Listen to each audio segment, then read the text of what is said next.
પ્રકરણ 8 ગતિ મોશન. રોજબરોજના જીવનમાં આપણે કેટલીક વસ્તુઓ સ્થિર અવસ્થામાં તથા કેટલીક વસ્તુઓ ગતિમાન અવસ્થામાં જોઈએ છીએ. પક્ષીઓ ઉડે છે, માછલીઓ તરે છે, રુધિર શિરાઓ અને ધમનીઓમાં વહે છે તથા મોટરગાડીઓ ગતિ કરે છે. પરમાણુ, અણુ, ગ્રહો, તારાઓ તથા આકાશગંગાઓ બધા જ ગતિમાન છે. સામાન્ય રીતે આપણે કોઈ પદાર્થની સમયની સાથે પોતાનું સ્થાન બદલે ત્યારે જ તે ગતિમાં હોય છે તેવું સમજીએ છીએ. આ સિવાય એવી પણ કેટલીક અવસ્થાઓ છે કે જેમાં ગતિના અસ્તિત્વનો ખ્યાલ અપ્રત્યક્ષ પુરાવાઓ દ્વારા મળે છે. ઉદાહરણ તરીકે આપણે હવાની ગતિનું અનુમાન ધૂળના રજકણોના ઉડવાથી તથા વૃક્ષોની ડાળીઓ તેમજ પર્ણોના હલનચલન પરથી કરીએ છીએ. સૂર્યોદય, સૂર્યાસ્ત તેમજ ઋતુ પરિવર્તન પાછળ કયું કારણ જવાબદાર છે? શું તે પૃથ્વીની ગતિના કારણે છે? જો આ સાચું છે તો આપણે પૃથ્વીની ગતિનું અનુમાન પ્રત્યક્ષ રૂપે કેમ કરી શકતા નથી? કોઈ એક વ્યક્તિ માટે એક વસ્તુ ગતિશીલ હોય તો બીજી એક વ્યક્તિ માટે તે સ્થિર પણ હોઈ શકે. ગતિ કરતી બસમાં બેઠેલા મુસાફરોને રસ્તાના કિનારે આવેલા ઝાડ પાછળ તરફ ગતિ કરતા અનુભવાય છે. રસ્તાના કિનારે ઊભેલ એક વ્યક્તિ બસમાં બેઠેલા બધા જ મુસાફરોને બસ સાથે ગતિ કરતા અનુભવે છે, જ્યારે બસમાં બેઠેલ એક મુસાફર પોતાના સાથી મુસાફરોને સ્થિર અવસ્થામાં જુએ છે. આ અવલોકનો શું દર્શાવે છે? મોટાભાગની વસ્તુઓની ગતિ જટિલ હોય છે. કેટલીક વસ્તુઓ સીધી રેખામાં તો કેટલીક વસ્તુઓ વર્તુળાકાર પથ પર ગતિ કરતી હોય છે. કેટલીક વસ્તુઓ ચાક ગતિ તો કેટલીક વસ્તુઓ કંપન કરતી હોય છે. એવી પણ પરિસ્થિતિ હોઈ શકે કે જેમાં આ બધાનો એક સાથે સમાવેશ હોય. આ પ્રકરણમાં સૌ પ્રથમ આપણે સીધી રેખામાં ગતિ કરતી વસ્તુઓનો અભ્યાસ કરીશું. આપણે આ પ્રકારની ગતિઓનો અભ્યાસ સામાન્ય સમીકરણો તેમજ ગ્રાફ એટલે કે આલેખની મદદથી કરીશું. ત્યારબાદ આપણે વર્તુળાકાર ગતિ વિશે ચર્ચા કરીશું. ગતિનું વર્ણન, ડિસ્ક્રાઇબિંગ મોશન. આપણે કોઈ વસ્તુનું સ્થાન એક સંદર્ભ બિંદુ નક્કી કરી રજૂ કરીએ છીએ. આવો આપણે આ એક ઉદાહરણ દ્વારા સમજીએ. માની લો કે કોઈ એક ગામમાં એક શાળા રેલવે સ્ટેશનથી 2 કિલોમીટર ઉત્તર દિશામાં છે. આપણે તે શાળાનું સ્થાન તે રેલવે સ્ટેશનની સાપેક્ષે નિર્ધારિત કર્યું છે. આ ઉદાહરણમાં રેલવે સ્ટેશન સંદર્ભ બિંદુ છે. આપણે આપણી અનુકૂળતા ખાતર બીજા સંદર્ભ બિંદુઓ પણ પસંદ કરી શકીએ. આમ કોઈ વસ્તુનું સ્થાન દર્શાવવા માટે આપણને એક સંદર્ભ બિંદુની જરૂર પડે છે, જેને ઉગમ બિંદુ કહે છે. સુરેખ પથ પર ગતિ, motion along a straight line. ગતિનો સૌથી સરળ પ્રકાર રેખીય ગતિ છે. આપણે સૌપ્રથમ એક ઉદાહરણ દ્વારા તેને વર્ણવવાનું શીખીશું. ધારો કે કોઈ વસ્તુ સુરેખ પથ પર ગતિ કરી રહી છે. વસ્તુ પોતાની ગતિ બિંદુ O થી શરૂ કરે છે, જેને સંદર્ભ બિંદુ ગણી શકાય. ધારો કે A, B અને C જુદી જુદી ક્ષણે વસ્તુનું સ્થાન દર્શાવે છે. સૌ પ્રથમ વસ્તુ C અને B બિંદુઓ પાસેથી પસાર થઈ બિંદુ A પાસે પહોંચે છે. ત્યારબાદ તે આ જ પથ પર પરત ફરે છે અને B પાસેથી પસાર થઈ C સુધી પહોંચે છે. વસ્તુ દ્વારા આવરી લેવાયેલ કુલ પથ લંબાઈ OA પ્લસ AC એટલે કે 60 kilometre plus 35 kilometre is equal two 95 kilometre છે, જે વસ્તુ દ્વારા કપાયેલ કુલ અંતર છે. કોઈ વસ્તુનું અંતર નક્કી કરવા માટે ફક્ત મૂલ્યની જ જરૂરિયાત હોય છે, ગતિની દિશાની નહીં. કેટલીક રાશિઓ એવી હોય છે કે જેને માત્ર મૂલ્ય વડે દર્શાવી શકાય છે. આ આંકડાકીય મૂલ્ય તે ભૌતિક રાશિનું માન એટલે કે મૂલ્ય દર્શાવે છે. આ ઉદાહરણ દ્વારા શું તમે વસ્તુની પ્રારંભિક અવસ્થા O થી તેની અવસ્થા C સુધીનું અંતર જાણી શકો? આ તફાવત તમને બિંદુ O થી શરૂ કરી બિંદુ A પરથી પરત થઈને બિંદુ C સુધી પહોંચતા થતાં સ્થાનાંતરનું મૂલ્ય આપે છે. વસ્તુની પ્રારંભિક તેમજ અંતિમ સ્થિતિ વચ્ચેના લઘુત્તમ અંતરને વસ્તુનું સ્થાનાંતર કહે છે. શું સ્થાનાંતરનું મૂલ્ય વસ્તુ દ્વારા કાપેલ અંતર જેટલું હોઈ શકે? આકૃતિમાં દર્શાવેલ ઉદાહરણ ધ્યાનમાં લો. વસ્તુ દ્વારા O થી A સુધી ગતિ દરમિયાન કાપેલ અંતરનું મૂલ્ય 60 કિલોમીટર છે તથા સ્થાનાંતરનું મૂલ્ય પણ 60 કિલોમીટર છે. O થી A અને ત્યાંથી B સુધી પાછા ફરતા તેણે કાપેલ અંતર is equal two 60 kilometre plus 25 kilometre is equal two 85 kilometre, જ્યારે સ્થાનાંતરનું મૂલ્ય ઇઝ ઇક્વલ ટુ 35 કિલોમીટર. આમ સ્થાનાંતરનું મૂલ્ય 35 કિલોમીટર અને પથ લંબાઈ 85 કિલોમીટર બંને સરખા નથી. આ સિવાય આપણે એ પણ નોંધીએ કે ગતિ દરમિયાન સ્થાનાંતરનું મૂલ્ય શૂન્ય હોઈ શકે, પરંતુ તે દરમિયાન કપાયેલ અંતરનું મૂલ્ય શૂન્ય હોતું નથી. જો આપણે એવું માનીએ કે વસ્તુ ગતિ કરી બિંદુ O પાસે પાછી આવે છે, તો તેનું અંતિમ સ્થાન પ્રારંભિક સ્થાન પર સંપાત થશે અને તેથી તેનું સ્થાનાંતર શૂન્ય થશે. પરંતુ આ ગતિ દરમિયાન તેણે કાપેલ કુલ અંતર OA plus AO is equal two 60 kilometre plus 60 kilometre is equal two 120 kilometre થશે. આ રીતે બે અલગ અલગ ભૌતિક રાશિઓ અંતર અને સ્થાનાંતરનો ઉપયોગ વસ્તુની ગતિના સંપૂર્ણ વર્ણન માટે તેમજ આપેલ સમયગાળામાં વસ્તુના પ્રારંભિક સ્થાનની સાપેક્ષે અંતિમ સ્થાન જાણવા માટે કરવામાં આવે છે. નિયમિત ગતિ અને અનિયમિત ગતિ, uniform motion and non uniform motion. ધારો કે એક વસ્તુ સુરેખ પથ પર ગતિ કરી રહી છે.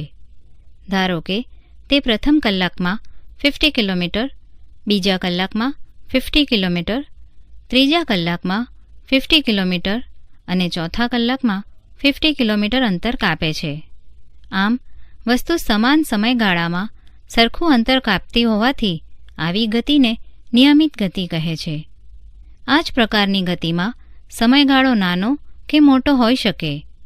રોજબરોજના જીવનમાં આપણે એવી પણ કેટલીક ગતિ જોઈએ છીએ કે જેમાં વસ્તુ સમાન સમયગાળામાં જુદું જુદું અંતર કાપતી હોય.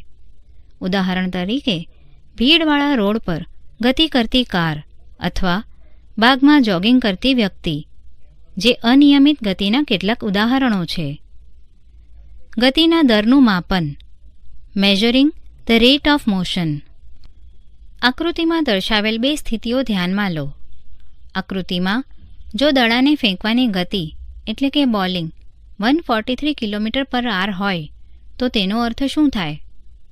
આકૃતિમાં દર્શાવેલ સાઇનબોર્ડ દ્વારા તમે શું સમજો છો?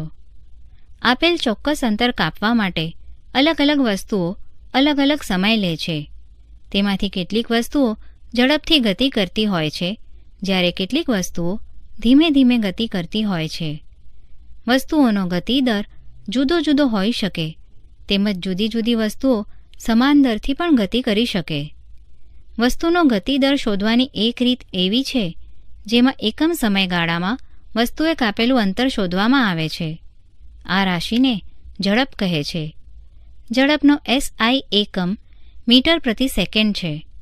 તેને સંજ્ઞાત્મક રીત ms-1 અથવા મીટર પર સેકન્ડ વડે દર્શાવી શકાય. ઝડપના અન્ય એકમો સેન્ટીમીટર પ્રતિ સેકન્ડ તથા કિલોમીટર પ્રતિ કલાક છે. વસ્તુની ઝડપ દર્શાવવા માટે માત્ર તેના મૂલ્યની જરૂર પડે છે. વસ્તુની ઝડપ અચળ હોવી જરૂરી નથી. મોટાભાગના કિસ્સાઓમાં વસ્તુઓ અનિયમિત ગતિ કરતી હોય છે. તેથી આપણે આ વસ્તુઓની ઝડપનો દર સરેરાશ ઝડપ સ્વરૂપે દર્શાવીએ છીએ. વસ્તુએ કાપેલ કુલ અંતર અને તે માટે લાગતા કુલ સમયના ગુણોત્તર પરથી વસ્તુની સરેરાશ ઝડપ મેળવી શકાય છે. એટલે કે સરેરાશ ઝડપ ઇઝ ઇક્વલ ટુ વસ્તુએ કાપેલ કુલ અંતર અપોન તે અંતર કાપવા માટે લાગતો કુલ સમય. જો વસ્તુને S અંતર કાપતા લાગતો સમય t હોય તો તેની ઝડપ v A v is equal to S upon t. ચાલો આ બાબત આપણે એક ઉદાહરણ દ્વારા સમજીએ. એક કાર 100 કિલોમીટર અંતર 2 અવર્સમાં કાપે છે. તેની સરેરાશ ઝડપ 50 કિલોમીટર્સ પર આર થશે. કાર દરેક સમયે 50 કિલોમીટર્સ પર આરની ઝડપે ગતિ નહીં કરતી હોય. કેટલાક સમયગાળામાં તે આના કરતાં વધુ ઝડપથી તો કેટલાક સમયગાળામાં તે આના કરતાં ઓછી ઝડપથી ગતિ કરતી હશે. ઉદાહરણ 1. એક વસ્તુ 4 સેકન્ડમાં 16 મીટર અંતર કાપે છે. ત્યારબાદ 2 સેકન્ડમાં બીજું 16 મીટર અંતર કાપે છે. તો આ વસ્તુની સરેરાશ ઝડપ કેટલી હશે? ઉકેલ: વસ્તુ દ્વારા કપાયેલ કુલ અંતર is equal to 16 metre plus 16 metre is equal to 32 metre. આ અંતર કાપવા લીધેલ કુલ સમય is equal to 4 second plus 2 second is equal to 6 second. સરેરાશ ઝડપ ઇઝ ઇક્વલ ટુ કાપેલ કુલ અંતર અપોન લાગતો કુલ સમય is equal to 32 metre upon 6 second is equal to 5.33 metre per second. આમ વસ્તુની સરેરાશ ઝડપ 5.33 મીટર પર સેકન્ડ છે. દિશા સાથે ઝડપ, સ્પીડ વિથ ડિરેક્શન. જો આપણે વસ્તુની ઝડપની સાથે તેની ગતિની દિશા પણ દર્શાવીએ તો વસ્તુની ગતિનો દર વધારે સચોટ થઈ શકે. આ બંને બાબતોને રજૂ કરતી ભૌતિક રાશિને વેગ કહે છે. નિશ્ચિત દિશામાં વસ્તુની ઝડપને તેનો વેગ કહે છે. કોઈ વસ્તુનો વેગ સમાન કે બદલાતો હોઈ શકે. તે વસ્તુની ઝડપ, ગતિની દિશા કે બંનેના બદલાવાથી બદલાઈ શકે. જ્યારે કોઈ વસ્તુ સુરેખ પથ પર બદલાતી જતી ઝડપ સાથે ગતિ કરતી હોય ત્યારે તેની ગતિનો દર સરેરાશ વેગ દ્વારા રજૂ કરી શકાય. તેની ગણતરી સરેરાશ ઝડપની ગણતરી મુજબની જ હોય છે. જ્યારે કોઈ વસ્તુનો વેગ સમાન દરથી બદલાતો જતો હોય ત્યારે તેનો સરેરાશ વેગ પ્રારંભિક વેગ અને અંતિમ વેગના અંકગણિતીય સરેરાશ દ્વારા મેળવી શકાય છે. સરેરાશ વેગ ઇઝ ઇક્વલ ટુ પ્રારંભિક વેગ પ્લસ અંતિમ વેગ અપોન 2.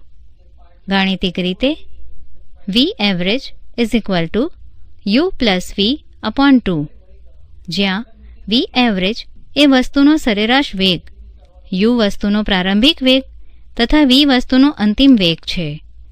ઝડપ અને વેગ બંનેના એકમો સમાન હોય છે, એટલે કે મીટર પર સેકન્ડ. ઉદાહરણ 2. મુસાફરીના પ્રારંભના સમયે કારના ઓડોમીટરનું અવલોકન 2000 કિલોમીટર છે અને મુસાફરીના અંતમાં 2400 કિલોમીટર દર્શાવે છે. જો આ મુસાફરી દરમિયાન લાગતો સમય 8 hour હોય તો કારની સરેરાશ ઝડપ કિલોમીટર્સ પર આર તથા મીટર પર સેકન્ડમાં ગણો. ઉકેલ: કાર દ્વારા કપાયેલ કુલ અંતર S is equal to 2400 kilometre minus 2000 kilometre is equal to 400 kilometre. આ અંતર કાપતા લાગતો કુલ સમય T is equal to 8 hour. કારની સરેરાશ ઝડપ v average is equal to S upon T is equal to 400 kilometre upon 8 hour is equal to 50 kilometres per hour is equal to 50 kilometres per hour into 1000 metre upon 1 kilometre into 1 hour upon 3600 seconds is equal to 13.9 metre per second. કારની સરેરાશ ઝડપ 50 kilometres per R અથવા 13.9 metre per second છે. ઉદાહરણ 3. Usha 90 metre લંબાઈના એક swimming પુલમાં તરે છે. તે સ્વિમિંગ પુલના એક છેડેથી બીજા છેડા સુધી તથા તે જ માર્ગ પર પાછા ફરતા 180 મીટરનું કુલ અંતર 1 મિનિટમાં પૂરું કરે છે. ઉષાની સરેરાશ ઝડપ અને સરેરાશ વેગ ગણો.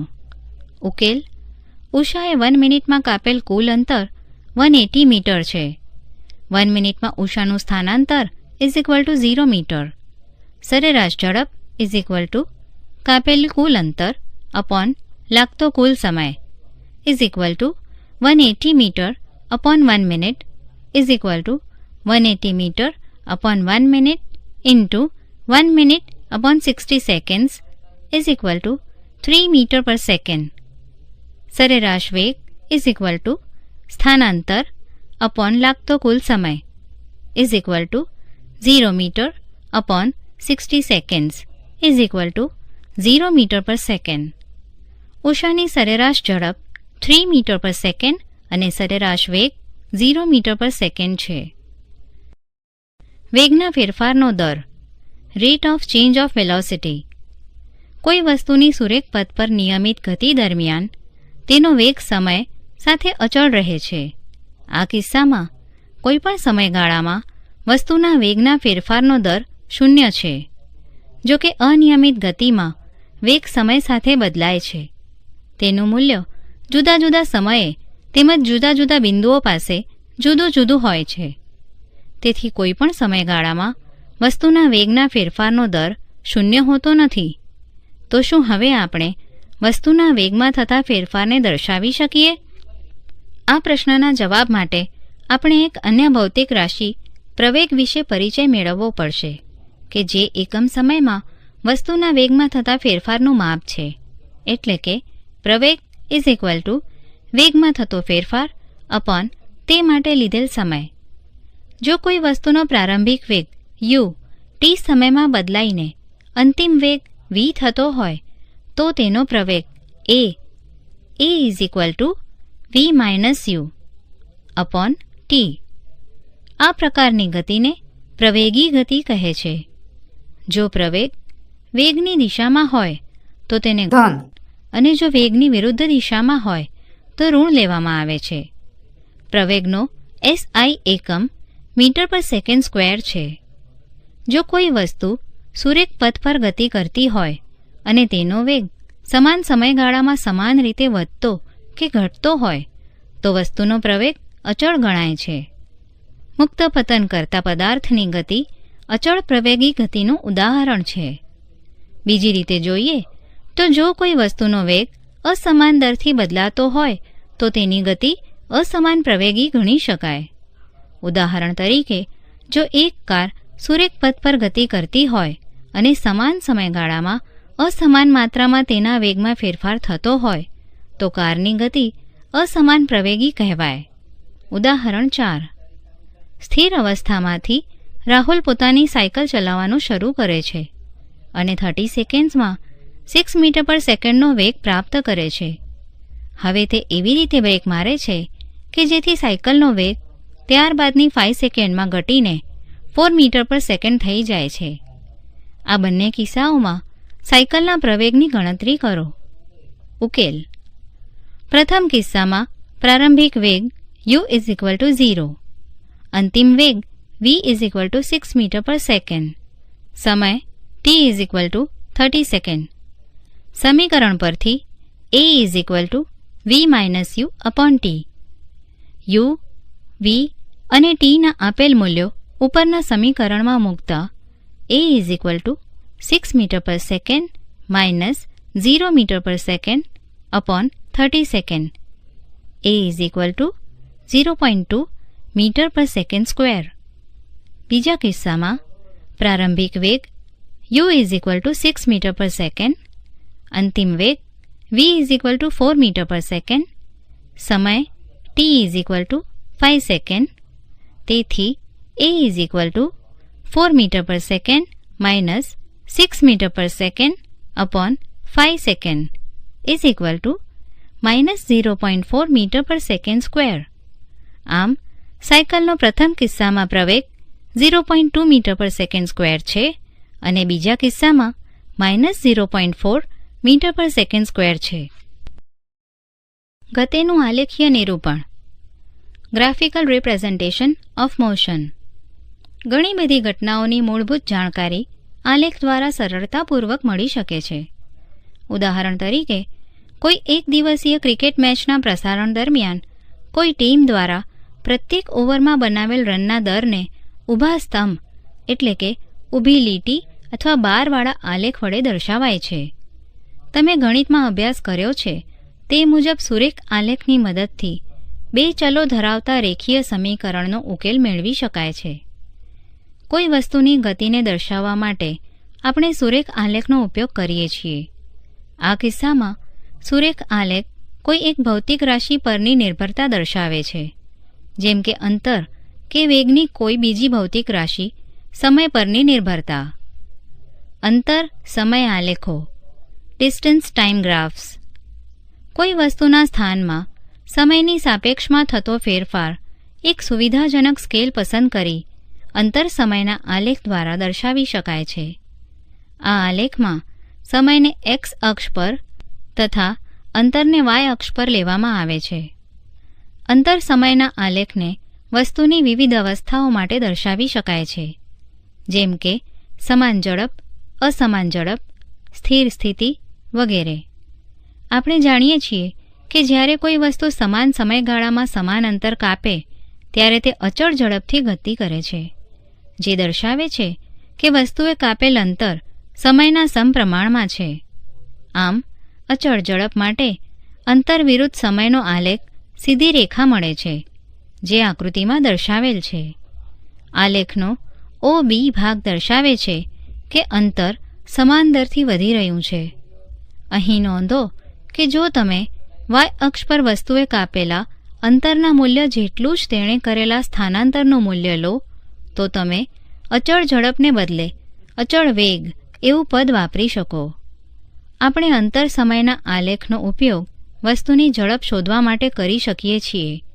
આ માટે આકૃતિમાં દર્શાવેલ અંતર સમયના આલેખમાં નાનો ખંડ AB ધ્યાનમાં લો. બિંદુ A માંથી એક્સ અક્ષને સમાંતર રેખા તથા બિંદુ B માંથી વાય અક્ષને સમાંતર રેખા દોરો. આ બંને રેખા બિંદુ C પાસે મળી ટ્રાયેંગલ ABCની રચના કરે છે.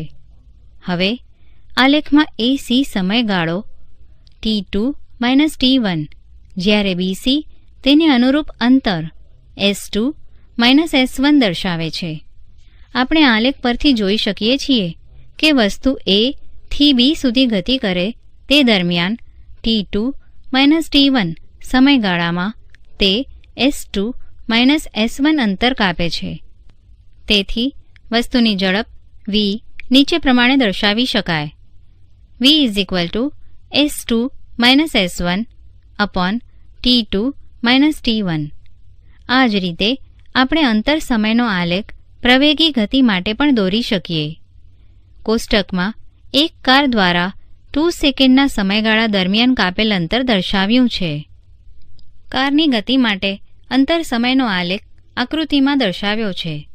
એ નોંધો કે આકૃતિમાં દર્શાવેલ અંતર સમયના સમાન ગતિના આલેખ કરતાં આ આલેખનો આકાર જુદો છે. આ આલેખની પ્રકૃતિ નિયત સમયમાં કાર દ્વારા કપાયેલ અંતરમાં અરેખીય ફેરફાર દર્શાવે છે.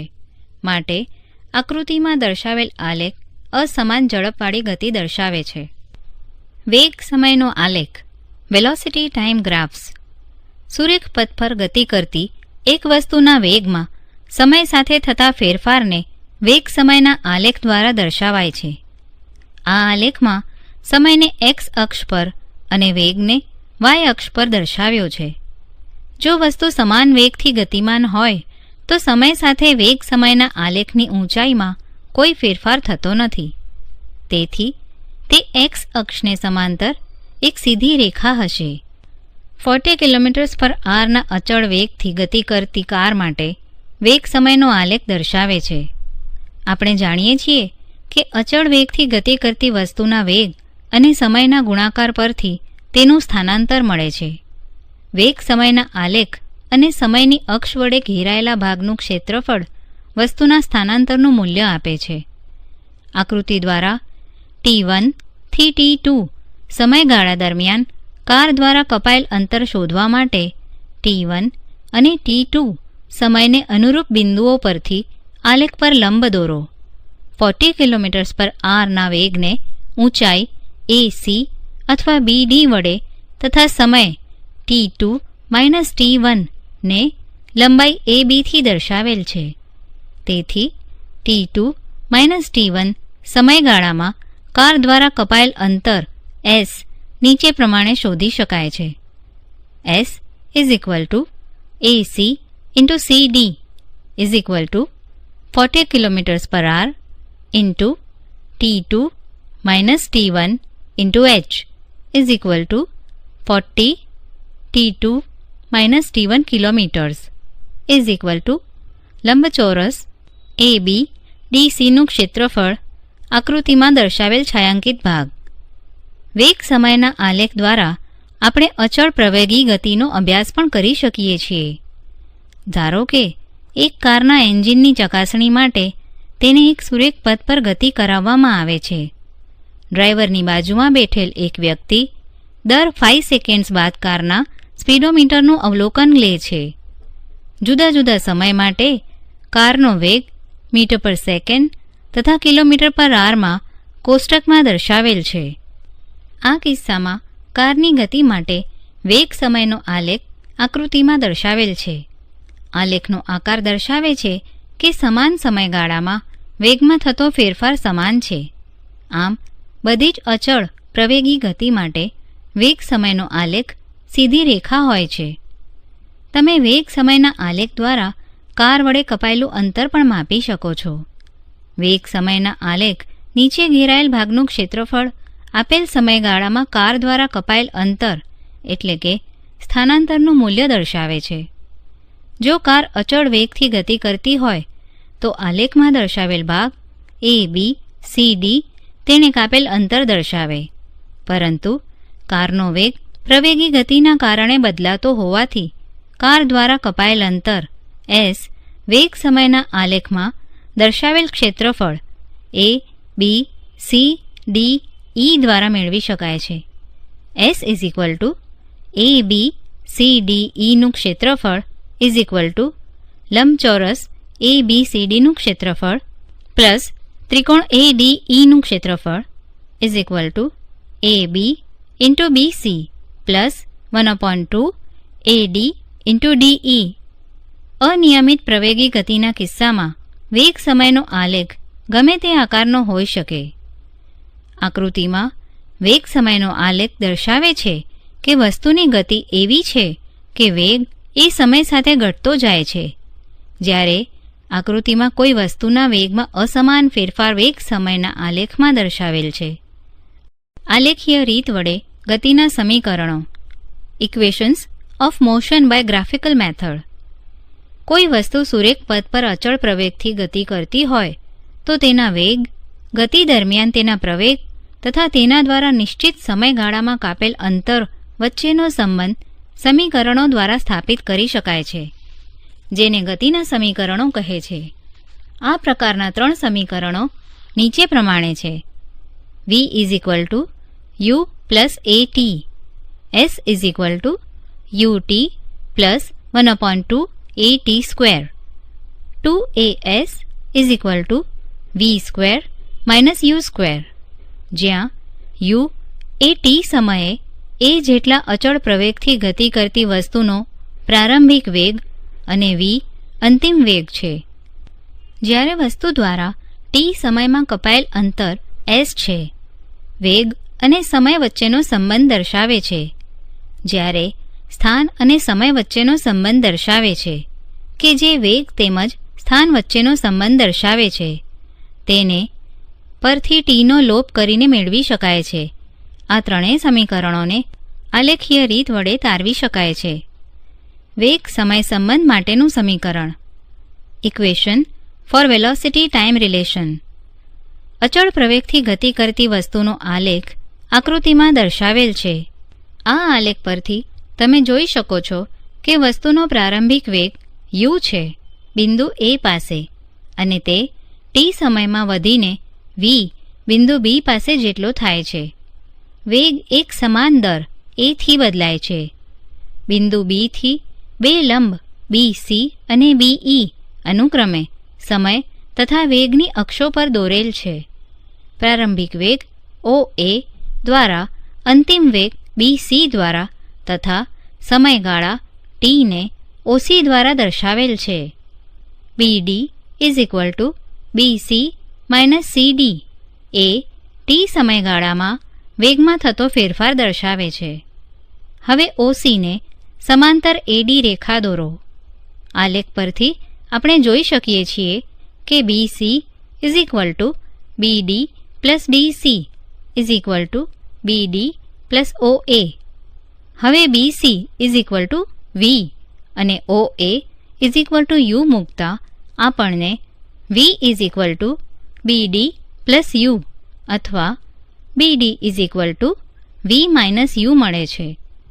વેગ સમય આલેખ પરથી વસ્તુના પ્રવેગને નીચે પ્રમાણે આપી શકાય.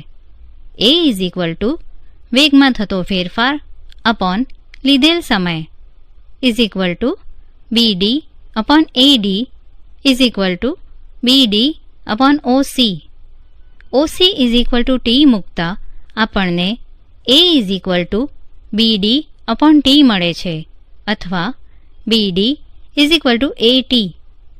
સમીકરણ તથા આલેખ પરથી આપણને v is equal to u plus at મળે છે. સ્થાન સમય સંબંધ માટેનું સમીકરણ equation for position time relation. ધારો કે વસ્તુ a જેટલા અચળ પ્રવેગથી t સમયમાં s જેટલું અંતર કાપે છે. વસ્તુ દ્વારા કપાયેલ અંતર વેગ સમયના આલેખ ab નીચે ઘેરાયેલ ભાગ OABC ના ક્ષેત્રફળ દ્વારા પ્રાપ્ત થાય છે. આમ વસ્તુ દ્વારા કપાયેલ અંતર s નીચે પ્રમાણે દર્શાવી શકાય.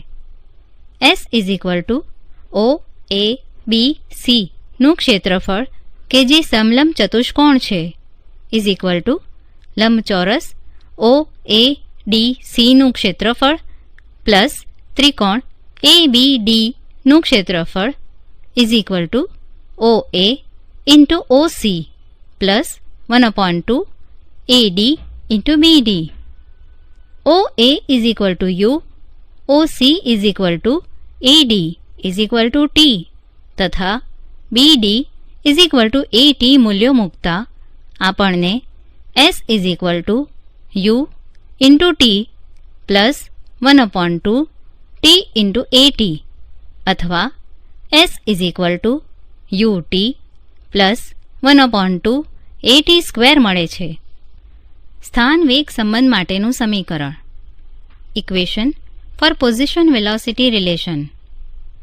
દર્શાવેલ વેગ સમયના આલેખ પરથી અચળ પ્રવેગ a દ્વારા t સમયમાં વસ્તુ દ્વારા કપાયેલ અંતર s આલેખ નીચેના સમલંબ ચતુષ્કોણ OABC દ્વારા ઘેરાયેલ ભાગના ક્ષેત્રફળ દ્વારા મળે છે. એટલે કે s ઇઝ ઇક્વલ ટુ સમલંબ OABC નું ક્ષેત્રફળ is equal to OA plus BC into OC upon 2.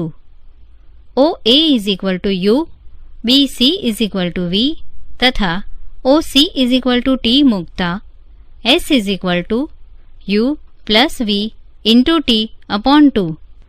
વેગ સમયના સંબંધ પરથી T is equal to V minus U upon A. સમીકરણ પરથી S is equal to V plus U into V minus U upon 2A અથવા 2AS is equal to V square minus U square. ઉદાહરણ: એક train સ્થિર સ્થિતિમાંથી ગતિની શરૂઆત કરે છે અને 5 મિનિટ્સમાં 72 km/h નો વેગ પ્રાપ્ત કરે છે. ધારો કે તેનો પ્રવેગ અચળ છે. 1. તેનો પ્રવેગ અને 2. આ વેગ પ્રાપ્ત કરવા માટે ટ્રેન દ્વારા કપાયેલ અંતર શોધો.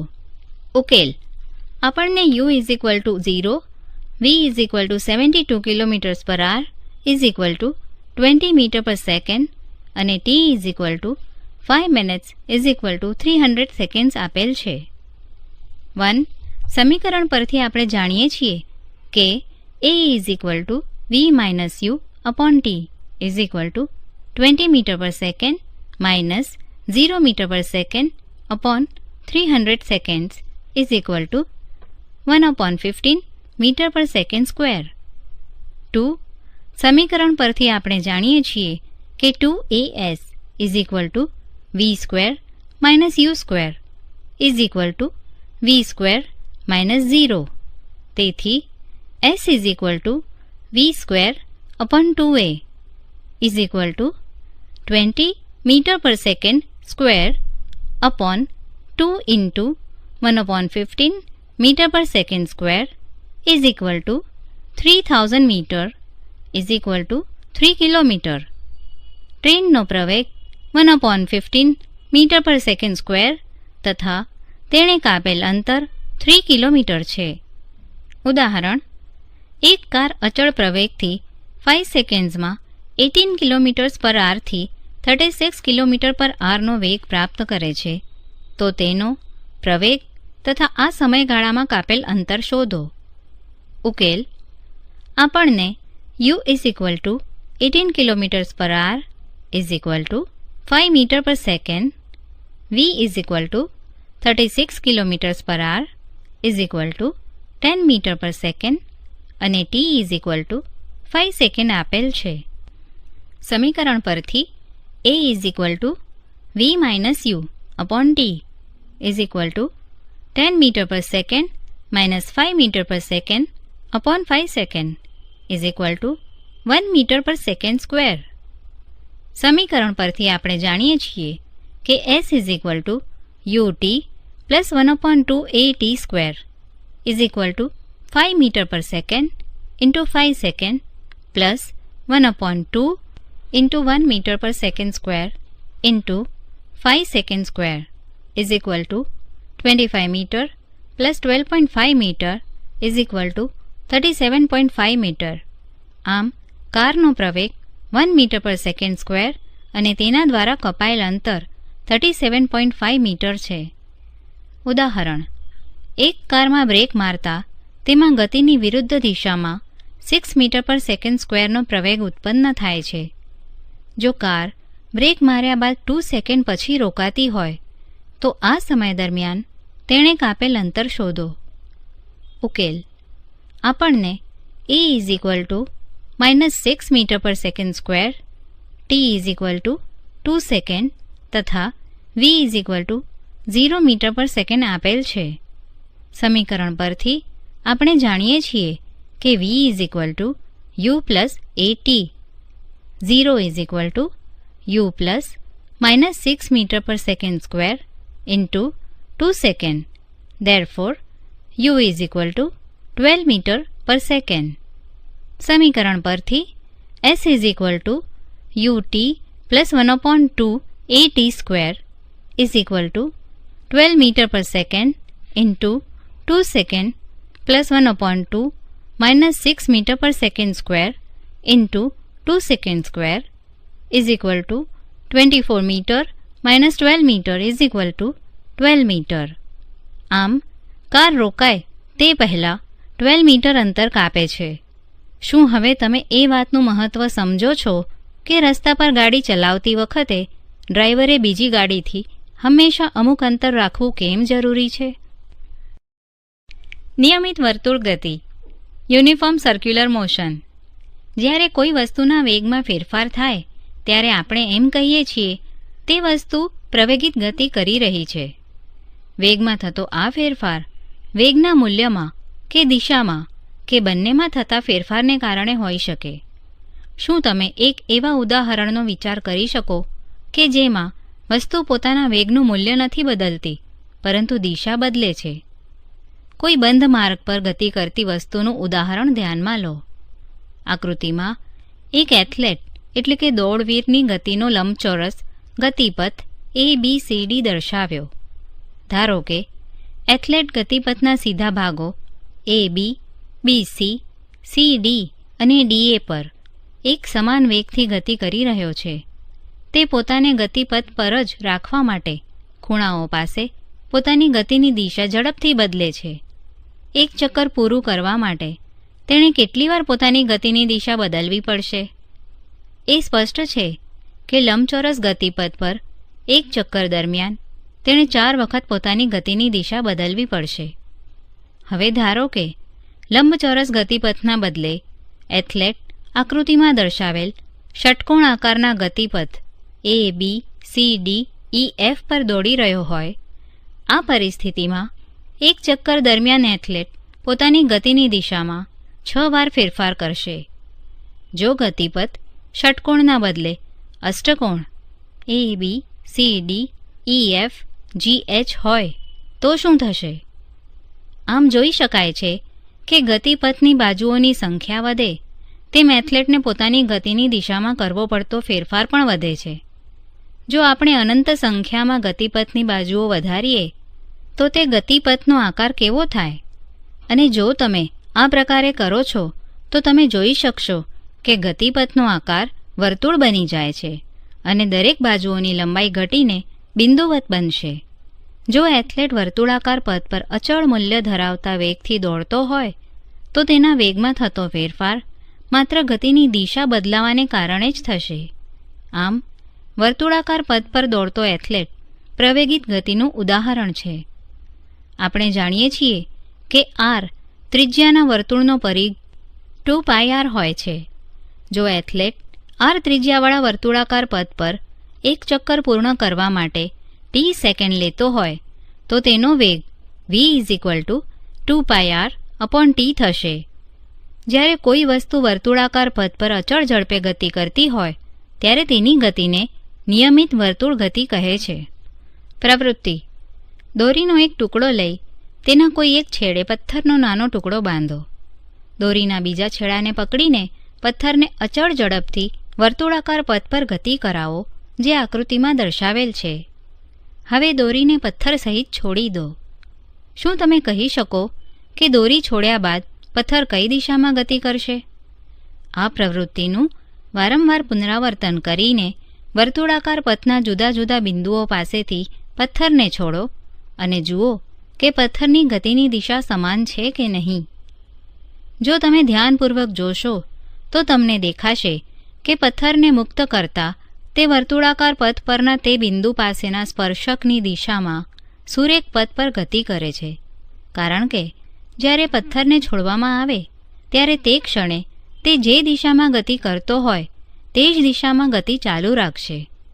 આ દર્શાવે છે કે જ્યારે પથ્થરને વર્તુળ ગતિ કરાવવામાં આવે ત્યારે દરેક બિંદુ પાસે તેની ગતિની દિશા બદલાય છે.